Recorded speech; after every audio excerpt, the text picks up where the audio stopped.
Today's Bible reading is taken from Book of Wisdom, chapter 18, verses 14 to 16, and chapter 19, verses 6 to 9. And today's Gospel according to Luke, chapter 18, verses 1 to 8. Book of Wisdom, chapter 18, verses 14 to 16, and chapter 19, verses 6 to 9.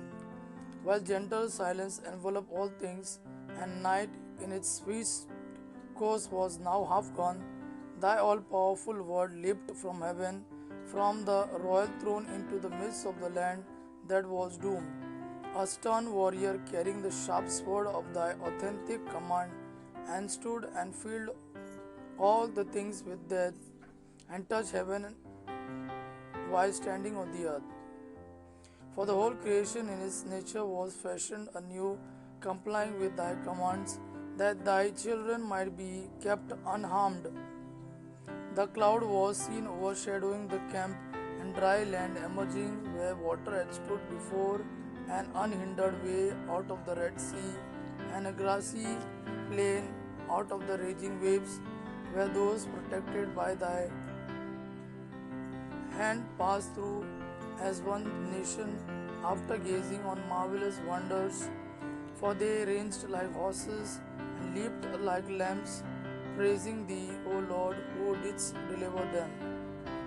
Today's Gospel according to Luke chapter 18, verses 1 to 8. Jesus told his disciples a parable to the effect that they ought always to pray and not lose heart. He said, in a certain city there was a judge who neither feared God nor regarded man, and there was a widow in that city who kept coming to him and saying, vindicate me against my adversary. For a while he refused, but afterward he said to himself, though I neither fear God nor regard men, yet because this widow bothers me, I will vindicate her, or she will wear me out by her continual coming. And the Lord said, hear what the unrighteous judge says, and will not God vindicate his elect who cry to him day and night? Will he delay long over them? I tell you, he will vindicate them speedily. Nevertheless, when the Son of Man comes, will he find faith on earth? Gospel of our Lord Jesus Christ. Praise the Lord Jesus Christ. May God our Father and His Son Jesus fill you with His mercy, peace and love. Amen.